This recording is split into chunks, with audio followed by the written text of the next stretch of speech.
Begitu besar kepada kita, sebuah karunia di mana Allah Subhanahu wa taala mengumpulkan kita di majelis ilmu. Seperti hal yang kita fahami bersama bahwa hadirnya di majelis ilmu ini bukan merupakan sesuatu hal yang biasa Bapak Ibu sekalian, tapi hadirnya kita di majelis ilmu ini merupakan karunia yang begitu besar dari Allah Subhanahu wa taala. Rasulullah SAW pernah menyampaikan bahwa hadirnya kita di majelis ilmu ini bisa menjadi jalan dipermudahkannya kita untuk masuk surga. Bahkan di riwayat yang lain Rasulullah menegaskan hadirnya kita di majelis ilmu ini adalah sebuah sarana agar kita bisa memperoleh kebaikan. Oleh karena itu hadirnya kita di majelis ilmu sekali lagi adalah karunia yang begitu besar dari Allah Subhanahu wa taala.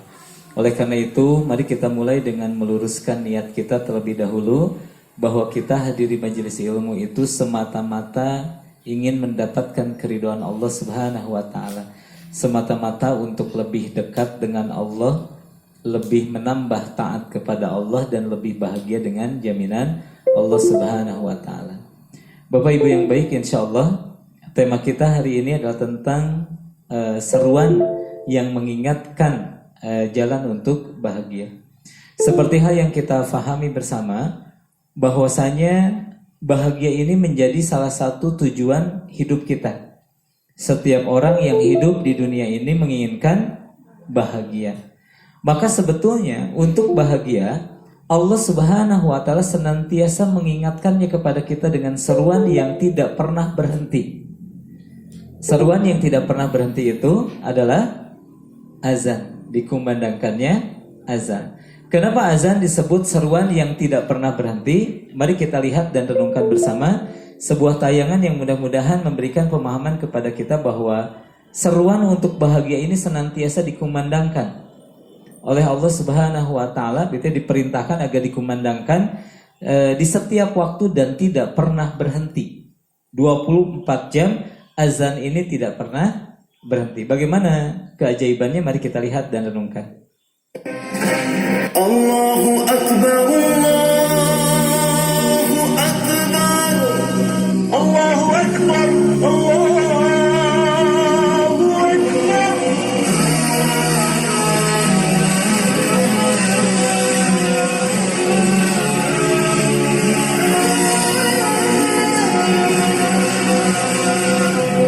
Assalamualaikum warahmatullahi wabarakatuh. Azan adalah kalimat tauhid yang dilantunkan oleh muazin sebagai seruan untuk mengajak umat Islam segera mendirikan sholat. Akan tetapi, tahukah kamu jika ada sesuatu hal yang mengejutkan di balik berkumandangnya azan? Bahkan para ahli telah membuktikan bahwa ternyata selama 24 jam suara azan tidak pernah berhenti berkumandang di seluruh belahan bumi ini. Lantas, benarkah demikian? Tapi sebelum berlanjut, jangan lupa klik tombol subscribe, like, dan aktifkan notifikasi loncengnya agar kamu semua tidak ketinggalan berita Islam terbaru dari kami.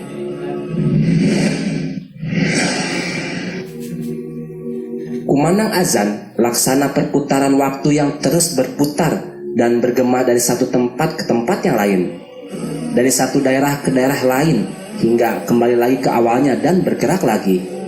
Rasulullah SAW bersabda, tidak akan terjadi kiamat hingga di bumi tidak ada yang mengucapkan Allah, Allah. Hadis riwayat Muslim. Ketika azan dikumandangkan, secara berkesinambungan, seruan agar dilaksanakan sholat berjamaah itu selalu bergema ke seantero penjuru dunia tanpa berhenti sesaat pun. Azan akan terus bergema dari satu masjid ke masjid yang lain, dari satu daerah ke daerah lain, dari satu negara ke negara lain. Demikian seterusnya hingga dimulai lagi dari awal. Semisalnya Indonesia, ketika terbit fajar mulai muncul di Papua, di wilayah Indonesia bagian timur itu pun segera berkumandang azan subuh. Lalu selesai azan subuh dari satu masjid, lantunan azan akan segera berkumandang dari masjid yang lain di wilayah sekitar Papua, seperti Timika, Manokwari, Jayapura, Wamena, dan lain sebagainya. Selanjutnya azan akan segera menyahut dari wilayah Maluku, seperti Ternate, Ambon, Tidore, Halmahera, Buton, dan lain sebagainya. Setelah selesai wilayah tersebut, kumandang azan akan mulai terdengar di wilayah Sulawesi, mulai dari Manado terus bergerak ke arah Kendari, Parepare, Makassar, dan Gorontalo. Begitu juga dengan NTT, NTB, dan Bali yang akan segera menyusul selanjutnya. Kumandang azan akan bergerak ke wilayah Kalimantan seperti Samarinda, Balikpapan, Banjarmasin, dan Palangkaraya serta Pontianak. Disusul kemudian wilayah Banyuwangi. Kemudian azan akan bergerak ke daerah Jember, Bondowoso, Lumajang, Situbondo, Pasuruan, Malang, Sidoarjo, Surabaya, Mojokerto, Jombang, hingga ke Madiun dan Ngawi. Setelah dari Jawa Timur, panggilan azan akan terdengar di wilayah Jawa Tengah bagian timur, yaitu Sragen terus ke Klaten, Solo, hingga bergerak sampai ke perbatasan Jawa Tengah dan Jawa Barat. Kemudian dari Cirebon, suara azan bergerak ke Indramayu, Karawang, Bandung, hingga ke Depok. Selanjutnya azan bergerak ke Jakarta, Banten, Lampung, Padang, Palembang, Medan, hingga Aceh. Dari Indonesia, azan bersambung ke Singapura, Malaysia, Thailand, Vietnam, Kamboja, Cina, hingga Rusia. Begitu azan berakhir di Bangladesh, ia telah dikumandangkan di barat India, kemudian terus hingga seluruh kawasan India. Setelah selesai kawasan India, azan subuh pun mulai terdengar di Pakistan. Dan sebelum berakhir di sana, azan telah dimulai di Afghanistan dan Muscat. Perbedaan waktu antara Muscat dan Baghdad adalah 1 jam. Di wilayah Makkah dan Madinah, Yaman, Uni Emirat Arab, Kuwait, dan Irak. Perbedaan waktu antara Baghdad dan Iskandariyah di Mesir adalah 1 jam. Azan terus bergema di Syria, Mesir, Somalia, dan Sudan selama jam tersebut. Iskandariyah dan Istanbul terletak di bujur geografis yang sama. Perbedaan waktu antara timur dan barat Turki adalah 1,5 jam, dan pada saat itu seruan sholat dikumandangkan. Iskandariyah dan Tripoli, ibu kota Libya, terletak di lokasi waktu yang sama. Proses panggilan azan terus berlangsung melalui seruan kawasan Afrika. Subhanallah, kumandang keesaan Allah Subhanahu wa Ta'ala yang dimulai dari bagian timur pulau Indonesia itu tiba di pantai timur Samudra Atlantik. Setelah 9,5 jam, begitulah seterusnya. Begitu juga dengan azan zuhur, asar, maghrib, dan isya. Belum selesai azan maghrib dikumandangkan di wilayah barat Indonesia, panggilan untuk mendirikan azan sudah berkumandang kembali di wilayah timur Indonesia. Begitulah seterusnya, azan tak pernah berhenti. Bahkan sebelum azan maghrib selesai dikumandangkan di wilayah Aceh, di negara bagian Malaysia juga sudah berkumandang azan serupa. Inilah fenomena azan, ia tidak pernah berhenti walau sesaat. Subhanallah, wallahu alam bisawab. Subhanallah. Baik, Bapak Ibu sekalian, ada sesuatu yang menarik yang harus kita bahas, gitu ya. Mari kita bermuhasabah terlebih dahulu. Bapak Ibu yang baik, seberapa sering hati kita tergetar saat azan berkumandang? Sekali lagi, mari kita tanya kepada hati yang paling dalam. Seberapa sering hati kita merasakan getaran saat azan dikumandangkan? Allahu Akbar, Allahu Akbar. Kemudian kita memahami bahwa azan ini tidak pernah berhenti. Dalam waktu 24 jam azan ini terus berkumandang. Setelah dari sini pindah ke daerah yang lain, pindah ke daerah yang lain. Artinya, jika ibu bapak keluar dari bumi ini, kemudian tinggal di satu titik, maka bapak ibu akan merasakan bahwa azan tidak pernah berhenti. Sekali lagi bapak ibu bayangkan, ini bumi, bulatan bumi. Kalau kita keluar dari bumi ini kemudian kita hanya diam di satu titik dan bumi berputar, maka yang kita dengar hanyalah azan yang berkumandang. Titik ini azan, pindah ke sini azan, pindah ke sini azan, terus azan berkumandang. Artinya, seruan untuk bahagia ini tidak pernah berhenti untuk berkumandang. Seolah-olah kita merasakan cinta Allah yang begitu luar biasa. Allah begitu menginginkan setiap manusia yang tinggal di muka bumi ini untuk bahagia. Kenapa azan dikatakan seruan untuk bahagia? Nanti kita akan bedah. Kita akan bedah. Kemudian yang kedua, ketika azan itu dikumandangkan maka selalu diikuti dengan apa Bapak Ibu sekalian? Dengan sholat. Artinya di bumi ini tidak ada orang yang pernah berhenti sholat. Mungkin saat ini kita sedang duduk dan pengajian tidak sholat Bapak Ibu sekalian. Tapi di belahan bumi lain pasti ada yang sedang sholat fardu saat ini. Di belahan dunia lainnya lagi pasti ada yang sedang sholat fardu hari ini. Memang hari ini kita jam berapa saat ini? Jam 2 kurang 10 menit. Tapi di daerah lain pasti ada yang sedang jam 12 waktu sholat duhur.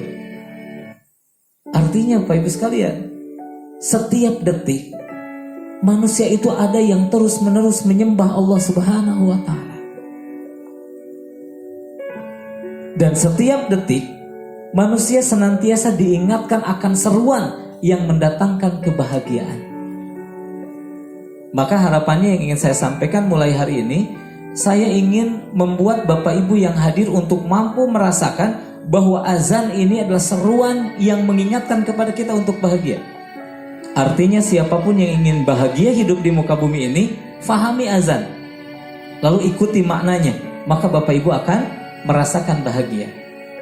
Sebelum kita membahas tentang makna dari azan, Bapak Ibu sekalian, sejenak mari kita lihat dulu dua dalil tentang keutamaan azan. Lihat Bapak Ibu sekalian, hadis riwayat Bukhari dan Muslim. Apabila diserukan azan untuk sholat, maka setan itu lari hingga ia tidak mendengar azan. Maaf, kalimat larinya tidak tertulis. Maka setan lari hingga tidak mendengar suara azan. Bila muazin selesai mengumandangkan azan, maka ia datang hingga iqomah dikumandangkan. Maka salah satu alasan Bapak Ibu sekalian, ya, yang menjadi pertentangan di masyarakat, sebagian berkeyakinan bahwa azan itu untuk sholat, maka tidak boleh dikumandangkan untuk bayi dengan alasan kan mengumandangkan azan itu untuk sholat. Maka mereka berkeyakinan keyakinan yang pertama bahwa azan ini hanya dikumandangkan untuk sholat, maka tidak boleh dikumandangkan kepada bayi dan tidak boleh dikumandangkan ketika menguburkan jasad. Kan begitu ya? Ada salah satu pendapat yang demikian. Tapi pendapat lain mengatakan dengan hadis riwayat Bukhari dan Muslim bahwa ketika azan dikumandangkan maka setan lari terbirit-birit, begitu ya. Maka sebagian membolehkan ketika bayi lahir kemudian dikumandangkan azan, kemudian di sebagian akan menguburkan kemudian juga dikumandangkan azan. Tujuannya agar iblis lari dari tempat di mana kita sedang melakukan kebaikan. Begitu. Bahkan di sebagian kejadian Bapak Ibu pernah mendengar kalau terjadi huru hara maka disarankan untuk azan, ya. Terjadi huru hara yang besar di kampung, terjadi apa, kebakaran atau gempa atau apa, maka sebagian suka ada yang mengumandangkan azan. Jadi kalau ibu mendengar azan di waktu yang tidak biasanya, itu menandakan bahwa saat itu sedang terjadi huru hara. Mungkin Bapak Ibu sekalian, orang yang mengambil inisiatif untuk berazan dalam keadaan huru hara ini membaca hadis ini meyakini kesahihannya bahwa ketika azan dikumandangkan maka setan begitu ya lari hingga ia tidak mendengar azan. Yang kedua, lihat ini hadis riwayat Bukhari dan Muslim. Seandainya orang mengetahui besarnya pahala yang didapatkan dalam azan, baik yang mengumandangkan atau yang menjawabnya, lihat, dan kebaikan saf pertama, kemudian mereka tidak memperolehnya kecuali dengan undian, maka mereka akan rela untuk mendapatkannya, berundi untuk mendapatkan. Ini kalimatnya, lihat hadisnya, seandainya. Maksudnya begini Bapak Ibu sekalian. Seandainya begitu ya, kemuliaan dari mendengar azan, menjawab azan dan mengumandangkan azan itu hanya diperoleh dari undian, maka setiap orang akan berlomba untuk berundi, saking besarnya, saking utamanya kemuliaan menjawab azan atau mengumandangkan azan. Mudah-mudahan dua dalil ini menguatkan kepada materi kita hari ini tentang seruan yang mengingatkan kepada kita untuk bahagia. Bapak Ibu sekalian, azan adalah seruan yang mengingatkan kita pada jalan untuk bahagia. Beberapa menit ke depan insya Allah kita akan bahas apa makna dari seruan azan sehingga azan ini mengingatkan kepada kita jalan untuk bahagia. Sebelumnya Bapak Ibu benahkan posisi duduknya, tarik nafas dalam-dalam. Hembuskan perlahan sambil terus memperhatikan tarikan nafasnya, hembusan nafasnya. Ingatlah kembali dua dalil tadi tentang kebaikan azan. Yang pertama apa Bapak Ibu sekalian? Setan akan lari ketika seseorang mengumandangkan azan, begitu, ketika seseorang melafadzkan kalimat-kalimat azan. Kemudian yang kedua, ya, Rasulullah mengumpamakan seandainya kalian mengetahui kebaikan dari orang yang menjawab azan kemudian mengumandangkan azan, maka setiap orang akan rela untuk mengantri, akan rela untuk berundi agar ialah yang mendapatkan kebaikan dari azan. Nah, beberapa menit ke depan dengan segala kebaikan hatinya, kelembutan hatinya, mari kembali kita dengarkan kumandangnya azan. Bapak Ibu dengarkan, izinkan hati kita untuk memaknai bahwa azan ini bukan kalimat biasa, tapi kalimat yang menyerukan jalan kebahagiaan kepada kita. Perhatikan, hubungkan dengan hati yang bersih.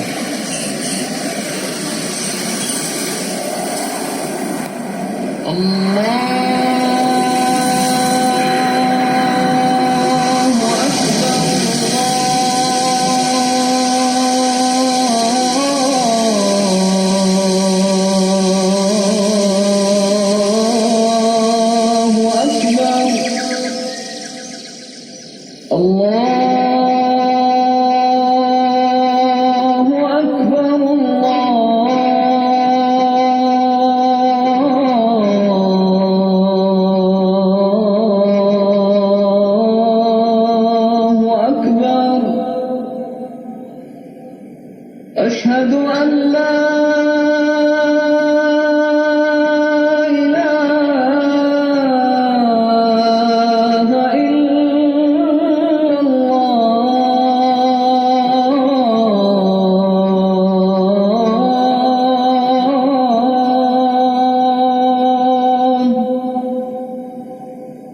أشهد أن لا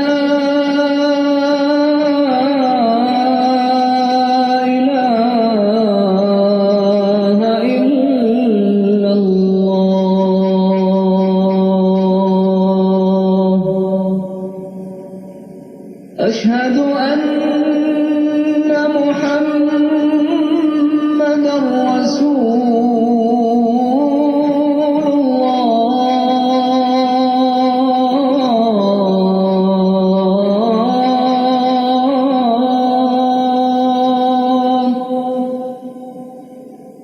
أشهد أن محمدًا رسول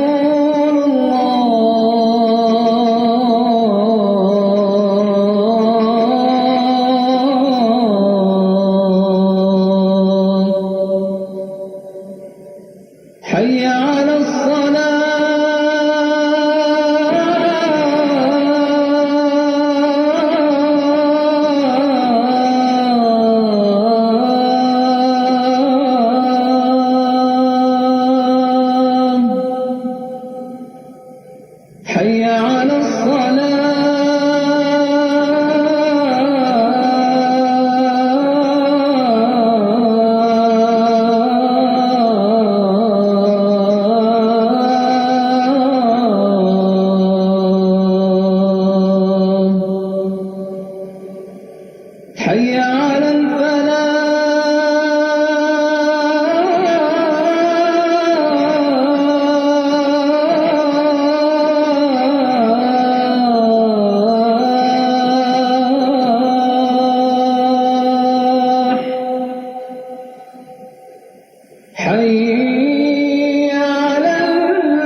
الصلاة القائمة آت محمدا الوسيلة والفضيلة وابعثه مقاما محمودا الذي وعدته. Baik, Bapak Ibu sekalian, berbanyak tasbih kepada Allah Subhanahu wa taala. Subhanallah, subhanallah. Hari ini mari kita mohon kepada Allah agar kita bisa memaknai azan, sehingga setiap azan berkumandang maka kita mampu merasakan getarannya, mampu memaknai bahwa azan ini adalah seruan yang mengingatkan kepada kita untuk bahagia. Lihat Bapak Ibu sekalian, Allahu Akbar, Allahu Akbar. Kemudian yang berikutnya apa? Asyhadu an la ilaha illallah wa asyhadu anna Muhammadar Rasulullah. Lihat, hayya 'alas shalah, hayya 'alas shalah. Setelah hayya 'alas shalah apa? Hayya 'alal falah. Mari kita raih kemenangan. Maka perhatikan Bapak Ibu sekalian, azan ini sebetulnya adalah seruan yang mengingatkan kepada kita untuk meraih kemenangan. Siapapun yang ingin meraih kemenangan, maka laksanakan seruan yang diserukan sebelumnya. Yang pertama adalah besarkan Allah Subhanahu wa taala. Allahu Akbar, Allahu Akbar. Itu memberikan makna kepada kita bahwa Allah Maha Besar, Allah Maha Besar. Maka seruan itu mengingatkan kepada kita untuk membesarkan Allah dan mengecilkan urusan yang lainnya. Maka jika azan ini dikaitkan dengan sholat, ketika seseorang sedang bekerja, kemudian datang seruan Allahu Akbar, Allahu Akbar, maka seruan ini mengingatkan, wahai orang yang sedang bekerja, besarkan Allah dan kecilkan pekerjaanmu.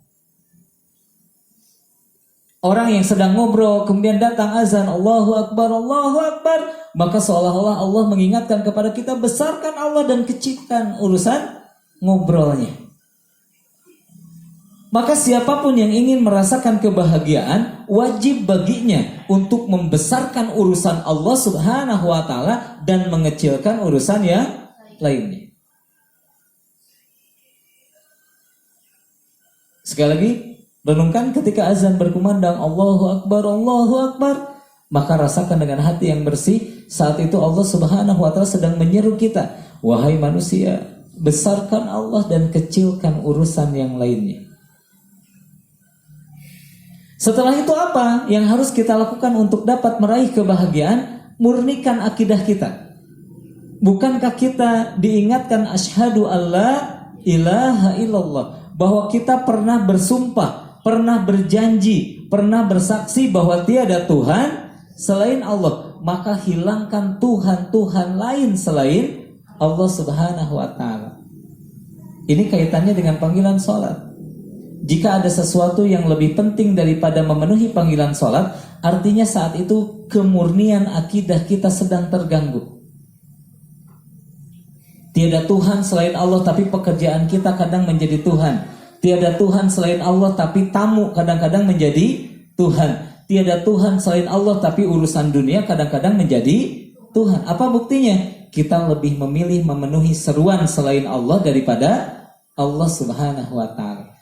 Maka untuk bahagia, kata Allah, murnikan akidahmu. Kembali perbaharui kalimat syahadatmu. Kembali yakini dengan hati yang bersih bahwa tiada Tuhan selain Allah Subhanahu wa taala. Di hari Kamis kita mengkaji tentang salimul akidah, bahwa salah satu karakter muslim sejati itu adalah memiliki akidah yang selamat. Akidah yang hanya percaya kepada Allah Subhanahu wa taala. Iyyaka na'budu wa iyyaka nasta'in. Hanya kepada Allah kita beribadah, hanya kepada Allah meminta pertolongan. Maka jika ada orang yang menyembah selain Allah Subhanahu wa taala, baik itu bentuknya benda, baik bentuknya aktivitas seperti pekerjaan dan lainnya, maka ia telah rusak akidahnya. Dan jika ada di antara kita yang meminta pertolongan kepada selain Allah Subhanahu wa taala, gitu ya, atau meminta pertolongan dengan cara yang tidak Allah Subhanahu wa taala ridhoi, maka ia telah melanggar akidah yang selamat. Artinya akidahnya telah rusak. Kalau akidahnya rusak, maka ia tidak akan dapat meraih kebahagiaan. Sekali lagi Bapak Ibu sekalian, untuk dapat meraih kemenangan itu, meraih kebahagiaan itu, maka besarkan Allah, kecilkan yang lainnya. Yang keduanya apa? Murnikan akidah kita. Jangan sampai ada di hati kita rasa takut yang melebihi rasa takut kita kepada Allah Subhanahu wa taala. Jangan ada di hati kita rasa cinta yang melebihi rasa cinta kita kepada Allah Subhanahu wa taala. Jangan ada kekhawatiran di hati kita kecuali kekhawatiran atas hilangnya pertolongan Allah Subhanahu wa taala. Sederhananya Bapak Ibu sekalian, memurnikan akidah itu bagaimana hidup kita itu hanya untuk Allah saja. Inna salati wa nusuki wa mahyaya wa mamati lillahi rabbil alamin. Kemudian setelah asyhadu alla ilaha illallah, kalimat azan yang berikutnya itu adalah wa asyhadu anna muhammadar rasulullah. Seolah-olah Allah Subhanahu wa taala mengingatkan kepada kita, jika kita ingin bahagia, maka benarkan ibadah kita sesuai dengan baginda Rasulullah sallallahu alaihi wasallam. Apa yang dicontohkan oleh Rasulullah ikuti, apa yang ditinggalkan oleh baginda Rasulullah tinggalkan. Itulah makna wa asyhadu anna Muhammadar Rasulullah. Kita bersaksi bahwa tiada teladan yang kita ikuti kecuali baginda Rasulullah sallallahu alaihi wasallam. Maka beribadahlah dengan benar sesuai dengan yang dicontohkan oleh kekasih kita baginda Rasulullah sallallahu alaihi wasallam. Hati-hati Bapak Ibu sekalian, kadang-kadang karena dorongan syahwat kita sering melakukan ibadah di mana Rasulullah sallallahu alaihi wasallam tidak pernah mencontohkan ibadah tersebut atau Rasulullah tidak pernah memerintahkan ibadah tersebut. Kalau ibadah tidak sesuai dengan yang dicontohkan oleh baginda Rasulullah, nantinya rodun, tertolak, begitu ya. Kita merasa sudah melakukan ibadah, tapi pada kenyataannya di sisi Allah Subhanahu wa taala nanti ibadah yang kita lakukan itu tidak bernilai ibadah. Bapak Ibu harus ingat, syarat diterimanya ibadah itu ada dua. Yang pertama niat yang lurus, hati yang ikhlas. Yang kedua, ibadah kita harus sesuai atau tidak bertentangan dengan Quran dan Sunnah. Ya. Kemudian yang berikutnya, lihat Bapak Ibu sekalian, hayya 'alas shalah. Hayya 'alas shalah. Dirikanlah salat. Dirikanlah salat. Kenapa? Karena ternyata salat itu adalah sebuah kasih sayang dari Allah Subhanahu wa taala agar kita mendapatkan banyak faidah dari salat yang kita lakukan. Yang pertama, salat itu tanha anil fahsya'i wal munkar. Salat itu mencegah dari perbuatan keji dan munkar. Jika seseorang benar salatnya, maka dia akan tercegah dari keji dan munkar. Ini adalah pesan tersirat. Jika Bapak Ibu ingin memiliki anak yang soleh dan soleha, maka jagalah salat anak kita. Kenapa? Karena salat anak kita yang benar tanha anil fahsya'i wal munkar. Jadi ibu pami ibu sieun, aduh sieun gaduh budak bangor, sieun gaduh budak penzina, misalkan sieun gaduh budak pembunuh, keji dan munkar misalkan, maka ajarkan anak kita untuk baik dalam salatnya. Kenapa? Karena salat tanha anil fahsya'i wal munkar. Kemudian yang kedua, kita takut terjadi kegelisahan. Kita tidak mau hidup kita penuh dengan kekhawatiran. Maka kembali jagalah salat kita. Maka untuk bahagia disuruhlah kita untuk mendirikan salat. Innal insana khuliqa halu'a. Sesungguhnya manusia itu tercipta dengan sifat yang keluh kesah. Punya uang mengeluh, tidak punya uang resah, begitu ya. Punya teman mengeluh, tidak punya teman resah, keluh kesah terus. Illal musallin, kata Allah, kecuali orang-orang yang mendirikan salat. Bahkan bagi orang-orang yang sedang merindukan pertolongan Allah Subhanahu wa taala atas setiap persoalannya, bukankah Allah berfirman, wasta'inu bis-sabri was-shalah.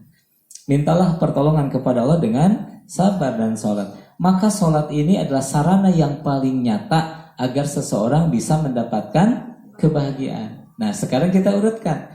Jika seseorang sudah mampu membesarkan Allah dan mengecilkan selain Allah, jika seseorang mampu memurnikan akidahnya, jika seseorang mampu membenarkan ibadahnya dan dia mendirikan salat, kalimat selanjutnya apa? Hayya 'alal falah. Mari kita raih kemenangan. Mari kita raih kemenangan. Sampai di sini Bapak Ibu dapat merasakan pesannya bahwa azan itu mengingatkan kepada kita yang ingin meraih kemenangan, yang ingin bahagia untuk kembali membesarkan Allah dan mengecilkan yang lainnya. Ini terlihat dari reaksi kita terhadap seruan tersebut. Sederhananya begini, kalau azan berkumandang dan kita tidak merasakan sesuatu apapun, berarti masih ada sesuatu yang besar selain Allah Subhanahu wa ta'ala. Kita belum selesai di kalimat takbirnya. Kemudian murnikan akidah, benarkan ibadah, dirikan sholat, lalu hayya 'alas sholat. Jika kita sudah mampu melaksanakan 4 seruan tadi ya, membesarkan Allah, mengecilkan yang lainnya, memurnikan akidah, membenarkan ibadah dan mendirikan sholat, maka kata Allah silakan raih kemenangan. Kalimatnya kan gitu, hayya 'alal falah. Apa artinya? Mari kita raih kemenangan. Mari, ayo tinggal ambil tuh kemenangan. Jika seseorang sudah membesarkan Allah, mengecilkan yang lainnya, jika seseorang sudah memurnikan akidahnya, jika seseorang sudah membenarkan ibadahnya, dan dia mendirikan salat, maka silakan raih. Raih itu kan tinggal ambil. Kemenangannya sudah ada, tinggal diambil. Kemudian pertanyaannya, apakah kemenangan dalam hidup kita hanya satu kali? Hanya satu hari?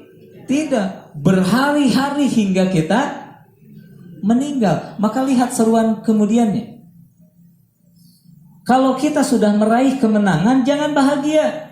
Maka terus istiqomahlah untuk senantiasa membesarkan Allah dan mengecilkan yang lainnya.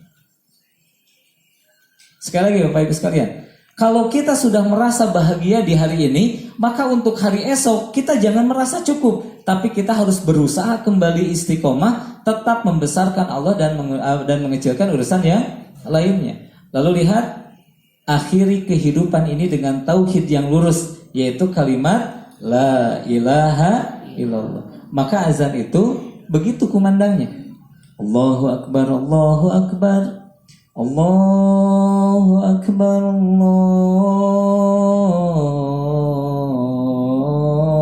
Allahu akbar.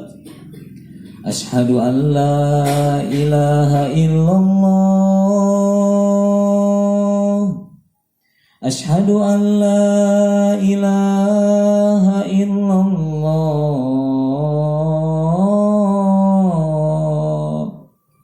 Asyhadu anna Muhammadar Rasulullah. Asyhadu anna Muhammadar Rasulullah.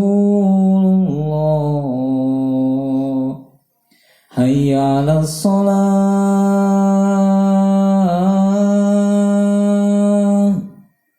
Hayya 'alas shalah.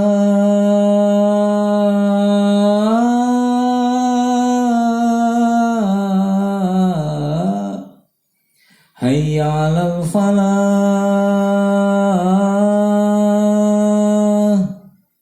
Hayya 'alal falah.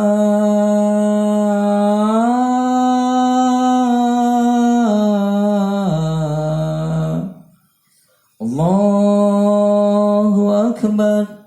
Allahu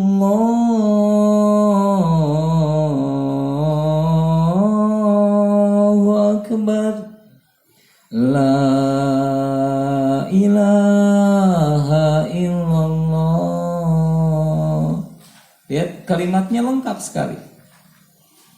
Jadi sekali lagi fokuskan pada 4 seruan yang mendatangkan kebahagiaan terlebih dahulu. Seruan untuk membesarkan Allah, mengecilkan yang lainnya. Ini berkaitan dengan hidup kita juga sama Bapak Ibu sekalian. Kehidupan dalam menggunakan seluruh waktu kehidupan kita juga dikaitkan dengan apakah kita membesarkan Allah atau mengecilkan Allah. Misalkan di waktu pagi, ketika bangun tidur, apakah kita termasuk orang yang langsung membesarkan Allah ketika bangun tidur? Alhamdulillahilladzi ahyana ba'dama amatana wa ilaihin nusur. Jadi pas pertama bangun saja yang dikumandangkan adalah ucapan hamdalah. Ketika ibu mau masuk ke toilet, Allah dulu. Keluar di toilet, Allah dulu, gitu ya. Ketika mau melakukan apapun, Allah dulu. Setelah selesai melakukan apapun, ke Allah lagi, begitu ya. Itulah orang-orang yang membesarkan Allah dan mengecilkan urusan yang lainnya. Bapak Ibu tahu kenapa seorang muslim harus mengucapkan hamdalah ketika ia selesai melakukan sesuatu? Agar ia bisa menyadari bahwa selesainya ia menyelesaikan sesuatu itu bukan karena kemampuannya, tapi selesainya ia mengerjakan sesuatu itu karena pertolongan Allah. Maka kalimat yang keluar, segala puji bagi Allah yang membuat pekerjaan itu selesai. Kemudian murnikan akidah. Sekali lagi Bapak Ibu sekalian, sesungguhnya banyak orang yang masuk ke dalam neraka ini karena tidak berhasil menjaga dan memurnikan akidahnya. Sekali lagi sederhananya, hilangkan Tuhan-Tuhan selain Allah. Tuhan-Tuhan itu apa? Yang membuat kita cinta kepadanya, yang membuat kita takut kepadanya, yang membuat kita harap kepadanya.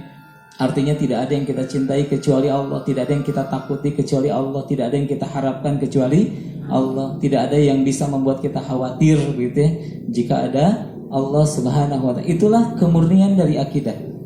Artinya akidah seseorang itu dikatakan murni hingga ia hanya meyakini bahwa Allah lah sebaik-baiknya pelindung bagi dirinya. Hasbunallah wa ni'mal wakil,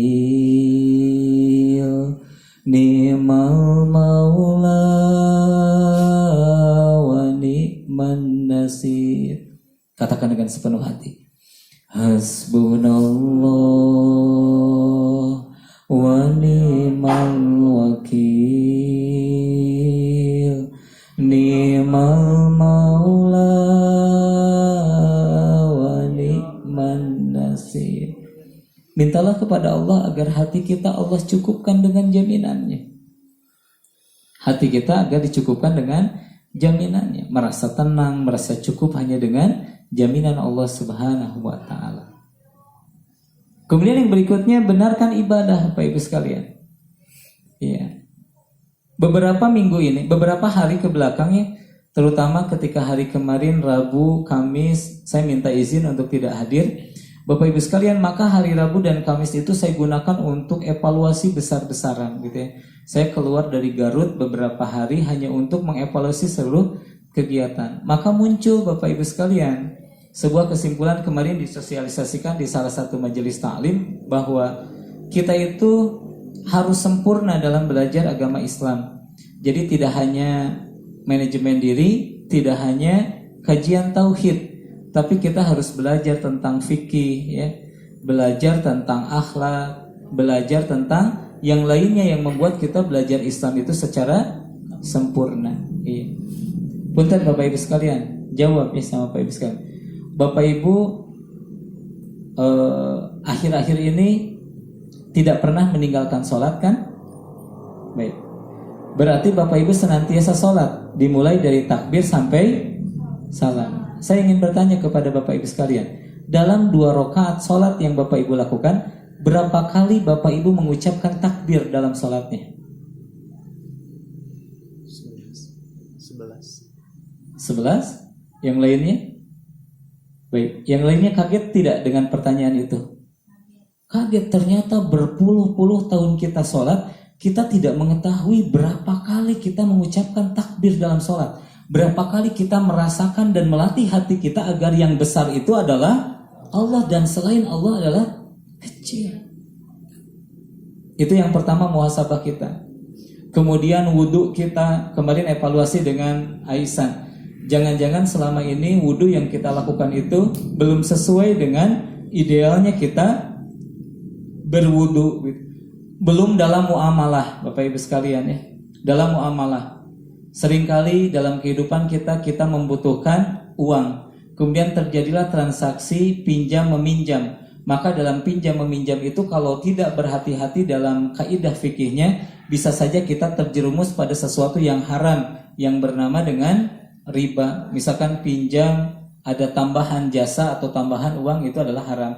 Atau yang paling umum terjadi apa? Kita menggadaikan rumah, tanah atau kendaraan. Ketika rumah, tanah atau kendaraan kita gadaikan dan orang yang meminjamkan uang boleh menggunakan tanah, rumah atau kendaraannya, maka para ulama sepakat bahwa itu adalah riba.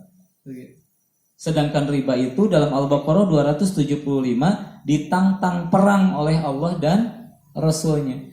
Maka melihat berbagai fenomena, yang bisnis ya, yang jual beli online gitu ya, yang pakai jasa ini dan lain sebagainya, yang arisan begitu ya, arisan barang, arisan uang begitu ya, maka boleh jadi kalau kita tidak mengetahui ilmu halal haramnya, Bapak Ibu sekalian, maka yang terjadi kita melakukan kesalahan baik sadar ataupun tidak sadar. Punten Bapak Ibu jawab dengan tegas. Arisan boleh atau tidak? Boleh. Arisan barang boleh atau tidak? Arisan yang dikocok boleh atau tidak? Arisan yang tidak dikocok boleh atau tidak? Baik, cukup pertanyaan itu saya tanya. Bapak Ibu arisan nggak? Ilmunya belum punya, udah arisan ikut, begitu ya. Nah ini juga pertimbangan bahwa nanti di kemudian hari insya Allah hasil perjalanan kemarin harus bersyukur kepada Allah Subhanahu Wa Taala bahwa kita akan ada kebaikan yang bertambah, Bapak Ibu sekalian. Jadi kajian dalam 4 pekan setiap bulannya, misalkan hari Selasa konsentrasi ya di kajian, maka kajian itu akan membahas ada kajian fikihnya yang umum, bukan fikih yang sistemnya debatable ya, bukan yang berbeda, bukan kaidah usul fikih yang umum saja dulu, agar kita punya batasan. Kayak gini nih Bapak Ibu sekalian, jari ya dalam sholat digerakkan dan tidak digerakkan, kan di sini ada yang digerakkan, ada yang tidak digerakkan. Ada. Nah, itu nggak usah didebatkan. Kenapa? Karena itu tidak termasuk rukun sholat. Ya. Jadi kalau tidak bergerak tidak membatalkan sholat, kalau bergerak pun tidak membatalkan sholat. Tapi kalau Al-Fatihah tidak dibaca atau Al-Fatihah dibacanya hanya sampai hamdalah saja, Bismillahirrahmanirrahim, Alhamdulillahirobbilalamin, Allahu Akbar langsung ruku, maka itu sudah harus diluruskan. Jadi nanti ada seperti sholat itu ada rukun sholat, jadi tidak boleh tinggalkan. Kayak gini nih Bapak Ibu sekalian. Kalau Bapak Ibu sholatnya tergesa-gesa atau imamnya cepat-cepat, Bapak Ibu tidak sempat membaca doa ruku, jadi imamnya ruku, Allahu Akbar. Ibu baru ruku belum baca Subhana Rabbiyal Adzim, imamnya sudah sami Allahu liman hamidah. Mana yang harus Ibu lakukan? Baca doa dulu, membiarkan imam sujud, atau Bapak Ibu segera bangkit dan ikut imamnya? Ikut imam. Nah kayak gitu kan Bapak Ibu ragu-ragu ya yang mana yang benar. Nah kita akan belajar itu. Doakan ya semoga Allah Subhanahu Wa Taala memudahkan kita. Saya Kang Ihsan, Pak Denny, Ahromat sedang mengumpulkan referensi yang berdasarkan 4 imam. Jadi nanti disampaikannya dengan adil. Jadi yang madhab Syafi'i begini, yang madhab Maliki begini, agar kita dapat mengambil keputusan dengan jelas gitu. Oh iya, beda madhab tapi tidak menyalahi kaidah dasar usul fikih. Dengarkan Pak Ibu sekalian, Umar bin Khattab itu pernah melarang seseorang untuk berdagang jika tidak memiliki ilmu dagang. Nah ini juga yang harus kita peroleh, sebab kalau kita jujur Bapak Ibu sekalian, sholat kita itu selama ini bukan karena hasil belajar kita. Bapak Ibu pernah belajar nggak takbir secara khusus, dalil takbir, fungsi takbir, keutamaan takbir, ruku dan sebagainya. Kebanyakan di antara kita tata sholat termasuk jari yang digerakkan atau tidak digerakkan juga bukan karena dalil, tapi karena orang tua kita begitu, karena guru kita begitu, karena teman kita begitu, dan lain sebagainya. Padahal kita harus melakukan semua ibadah itu dengan keyakinan kita terhadap benarnya dalil, begitu ya. Maka sekali lagi Bapak Ibu sekalian, doakan semoga Allah mempermudah kajian Cahaya Kolbu nanti kedepannya itu semakin lengkap, begitu ya. Semakin lengkap, dimulai dari kajian tauhidnya, kemudian kajian konsep dasar fikih, agar kita punya pegangan, tidak mudah menghalalkan, tidak mudah mengharamkan. Kalau ibu ikut arisan, kemudian ada yang mengharamkan, ibu arisan itu haram, setidaknya ibu dapat menjawab, arisan yang kami ikuti tidak haram. Kenapa? Karena begini. Karena arisan itu ada yang haram, ada yang tidak, begitu. Bahkan ada arisan yang berpahala. Ya, jika memenuhi syarat tolong menolongnya dan tidak ada syarat riba di dalamnya, tidak boleh ada potongan, tidak boleh ada pengundian dan lain sebagainya. Maka arisan nanti bisa jadi berpahala karena sebuah langkah musyarakah bersatunya orang-orang untuk saling tolong menolong, kan begitu. Tapi kalau arisan sudah ada yang memberatkan, pas dikocoknya harus begini, kalau ya pas yang menangnya harus menjamu misalkan gitu ya. Hati-hati Bapak Ibu sekalian, itu kebijakan sosial yang bisa membuat arisan menjadi haram. Iya. Kalau arisan tolong menolong, ya tolong menolong. Bulan ini siapa yang mau ditolong nih? Aisan nih 10 juta, kita 10 orang menanti. Bulan depan siapa yang mau ditolong? Oh Pak Denny nih 10 juta. Bulan depan siapa lagi? Ahromat 10 juta. Jadi 10 orang itu diutamakan, siapa yang di bulan berikutnya ini perlu pertolongan, maka itu akan menjadi arisan yang sangat Baik. Nah, ganti nanti namanya. Biar nggak ragu, arisan jangan arisan. Apaan tuh? Ini mah tolong menolong gitu. Iya. Komunitas tolong menolong. Iya. Bisi arisan mah kesannya negatif. Yang paling harus dihindari itu adalah arisan barang, gitu ya. Nah, hukumnya nanya ke Mang Isan. Mang Isan sudah belajar ya. Kenapa arisan barang tidak boleh? Nanti Mang Isan yang jawab, begitu ya. Siap-siap sih ya. Sepak. Iya. Jadi begitu Bapak Ibu sekalian. Jadi insya Allah hasil dari kemarin perjalanan jauh Bapak Ibu sekalian, beratus-ratus kilometer siang malam begitu ya merenung. Alhamdulillah kita sampai pada kebaikan, mudah-mudahan Allah mudahkan. Maka insya Allah kajian kita itu akan lebih lengkap lagi begitu ya.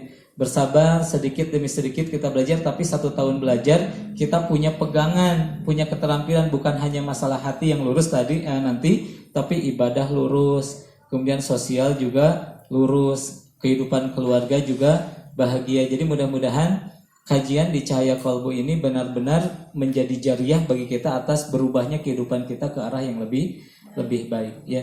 Jadi kita insya Allah akan belajar tentang ilmu halal haram gitu ya. Ilmu halal haram, agar kita tidak memudahkan yang halal, tidak mengharamkan yang halal, tidak menghalalkan yang haram begitu. Kadang-kadang kondisi yang datang kepada kita sering membuat kita sering menghalalkan apa yang haram. Tapi dah kalau nggak begini, mau gimana kalau begitu? Akhirnya kita nyerah, kemudian melakukan sesuatu yang haram. Nah, mudah-mudahan dengan belajar kaidah usul fikih nanti kita lebih punya pegangan lagi. Baik Bapak Ibu sekalian, sekali lagi mudah-mudahan ilmu yang disampaikan pada kesempatan hari ini membuat kita semakin rindu dan merasakan sesuatu saat azan ini berkumandang. Perlu Bapak Ibu ketahui bahwa tidak sedikit orang non-muslim yang masuk Islam gara-gara mendengar azan. Ketika mereka memaknai, mereka tahu apa yang dikumandangkan itu. Subhanallah. Dan setiap saya ingat bahwa azan ini tidak pernah berhenti berkumandang. Sekali lagi, saat ini Bapak Ibu mendengar azan atau tidak? Tidak, tapi di belahan bumi sana pasti ada azan yang sedang berkumandang. Karena kalau kita jam 2:30 saat ini, di negara lain ada sekarang yang zuhur, di negara lain ada yang sekarang sedang subuh, di negara lain ada yang sekarang sedang ya waktu-waktu sholat, begitu waktu-waktu sholat.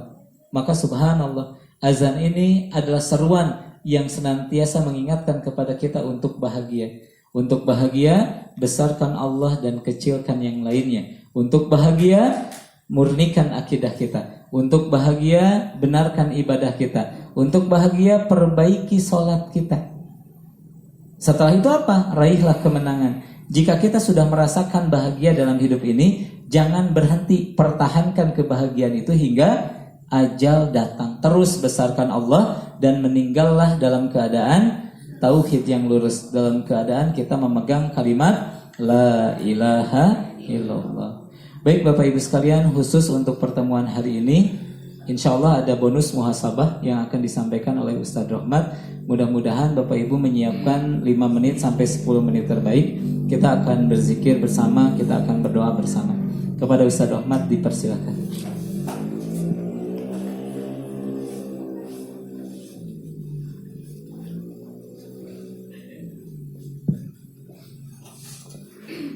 Bismillahirrahmanirrahim. Assalamualaikum warahmatullahi wabarakatuh.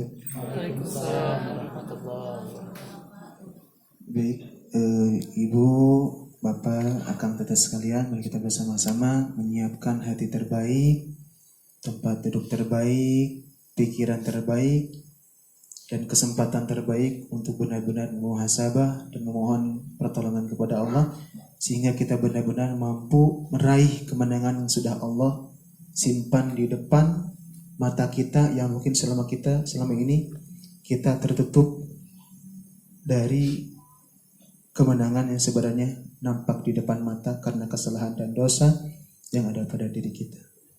Mari tarik nafas dalam-dalam, hembuskan perlahan. Mari sejenak kita bersihkan hati kita dengan beristighfar terlebih dahulu. Astaghfirullahaladzim. Astaghfirullahaladzim.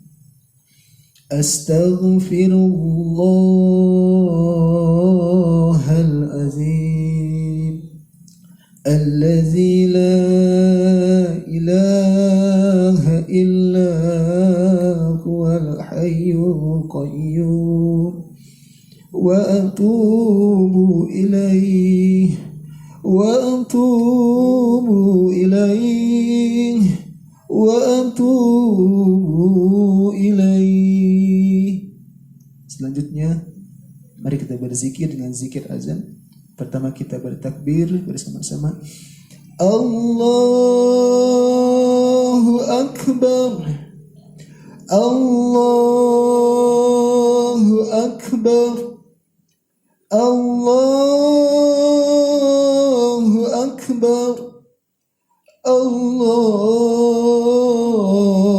Akbar, Allahu Akbar, Allahu Akbar. Ya Allah, maafkan kesalahan kami, maafkan kesombongan kami ya Rabb. Sesungguhnya dengan azan kami belajar begitu besar dirimu ya Rabb. Namun kami seringkali mengecilkan keagunganmu ya Rabb. Ampuni kesalahan kami, maafkanlah kelalaian kami ya Rabb. Asyhadu an la ilaha illallah, asyhadu an la ilaha illallah, asyhadu an la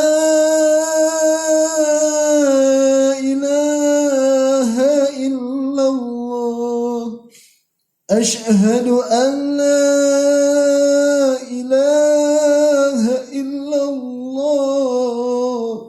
Ya Rabb, ya Allah, begitu hinanya diri ini ya Rabb.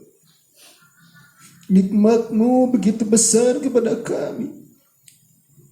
Setiap hari, setiap detik Kau senantiasa mengurus diri kami. Namun apa yang kami lakukan begitu azan berkumandang, seolah seluruh yang telah Engkau jaminkan lebih berarti daripada diri-Mu ya Rabb.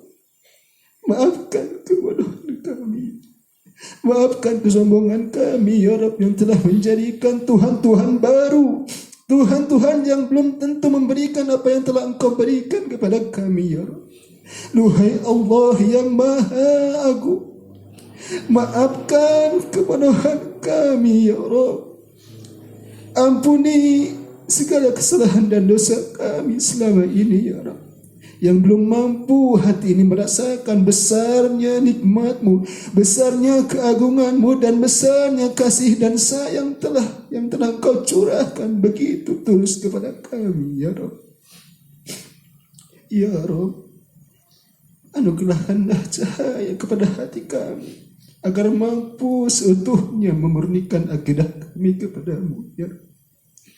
Asyhadu anna Muhammadar Rasulullah, asyhadu anna Muhammadar Rasulullah, asyhadu anna Muhammadur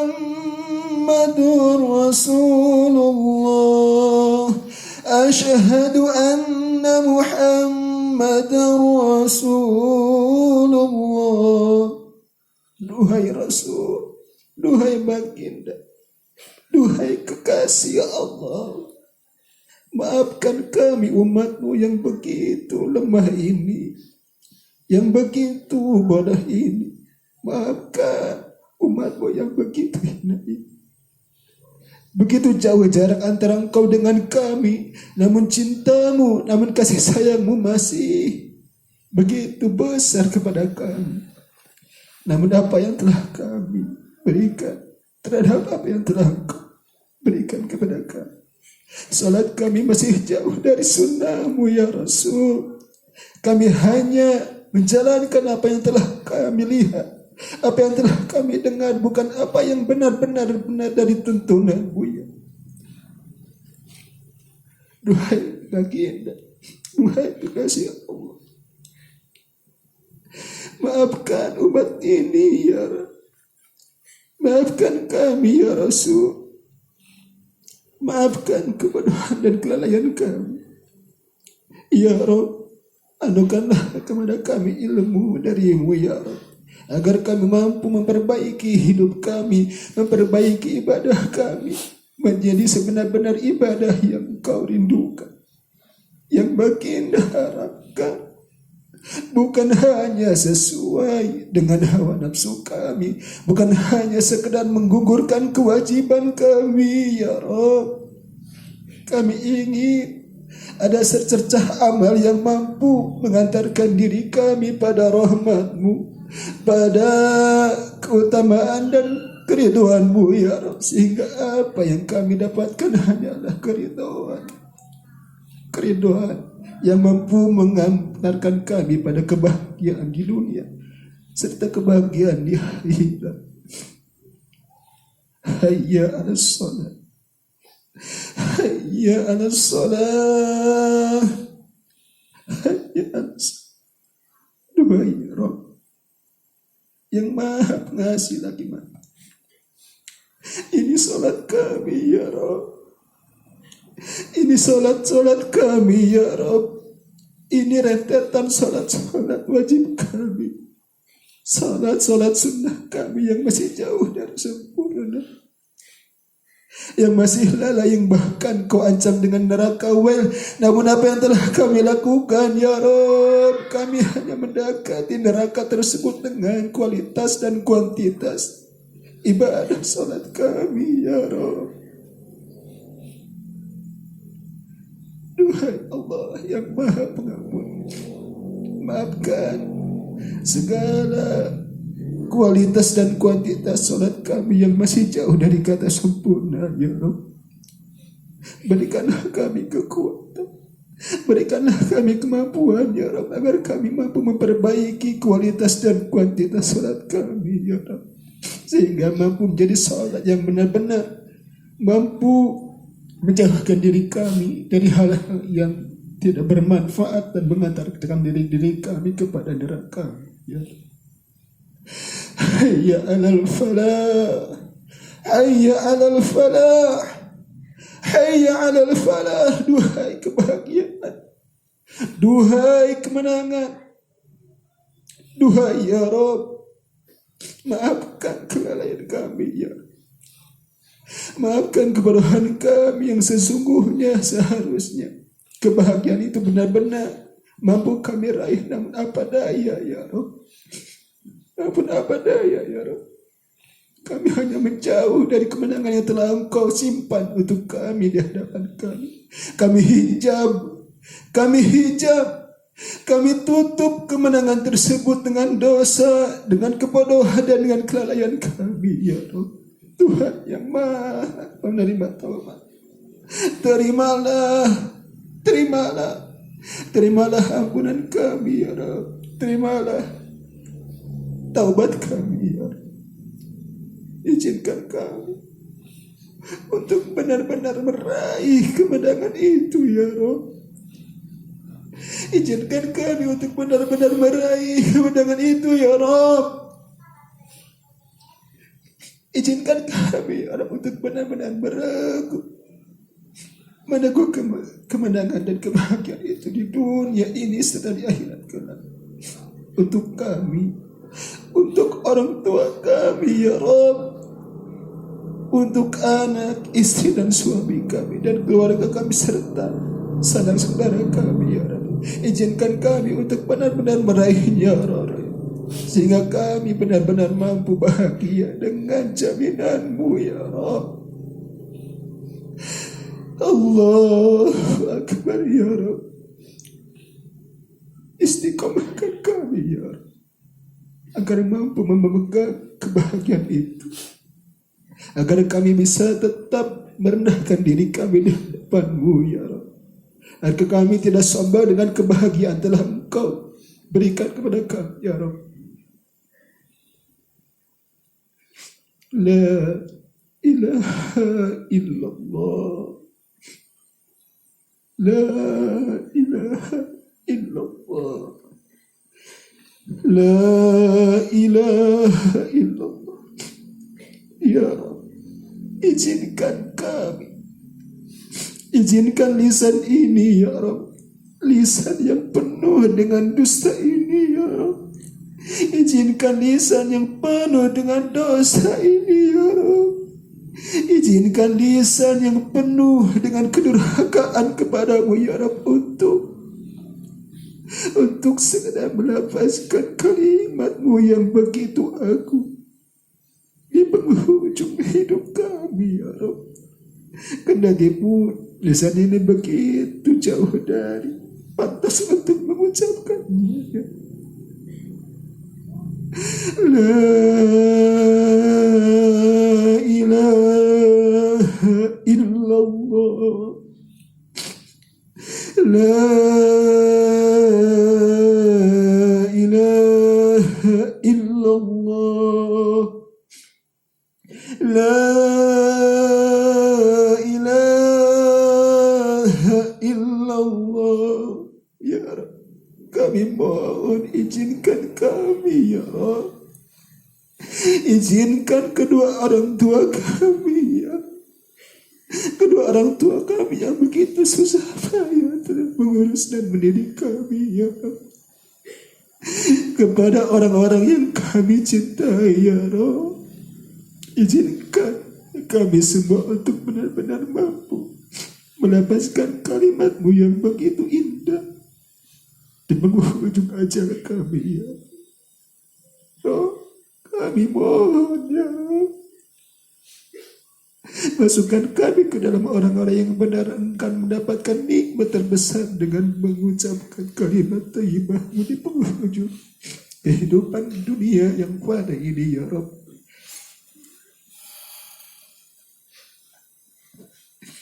Rabb, jangan tinggalkan kami ya Rabb. Jangan pernah tinggalkan kami walaupun hanya sedetik, walaupun hanya sejengkal, walaupun hanya sekejap mata ya Rabb. Karena semua yang ada di alam semesta ini tidak ada artinya tanpa kebersamaan diri-Mu ya Rabb. Rabbana ya Rabbana zalamna anfusana wa illam taghfir lana wa tarhamna lanakunanna minal khasirin. Ya Rabb, kami akui kezaliman diri ini, kami akui terdoliman diri ini, kami akui kezaliman diri ini ya Rabb, atas nikmat yang telah Engkau curahkan. Ampuni kami ya Rabb. La ilaha illa anta subhanaka inni kuntu minadz zalimin. Engkaulah yang suci dan kamilah yang hina ya Rabb. Terimalah taubat kami ya Rabb. Rabbana atina fid dunya hasanah wa fil akhirati hasanah wa qina azaban. Allahumma arinal haqqa haqqa warzuqna ittiba'ah. Ya Allah, berikan kami kekuatan dan kemampuan akan mampu benar-benar menjalankan apa yang Kau inginkan ya, apa yang Kau perintahkan ya Rabb. Allahumma arinal haqqa haqqa warzuqna ittiba'ah wa arinal batila batila warzuqna ijtinabah. Ya Allah, anukanlah kami kekuatan dan kemampuan ya Rabb, agar mampu benar-benar menjauhi dan meninggalkan apa yang Kau larang, apa yang Kau murkai ya Rabb. Subhana rabbika rabbil izzati amma yasifun wassalamun alal mursalin walhamdulillahi rabbil alamin. Hasbunallah wa ni'mal wakil, ni'mal maula wa ni'man nasir, wala hawla wala quwwata illa billahil aliyyil azim. Assalamualaikum warahmatullahi wabarakatuh.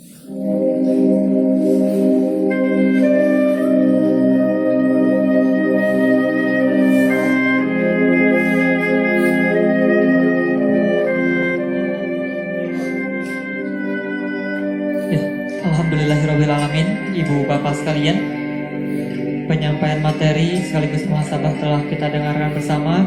Semoga apa yang disampaikan, apa yang kita dengar tadi ini menjadi pahala jariah untuk Ustadz, untuk Ustadz Rahmat juga, dan Bapak Ibu sekalian, mudah-mudahan ini pun menjadi kebaikan untuk Ibu dan Bapak sekalian. Terakhir, Ibu Bapak sekalian, sebelum agenda ini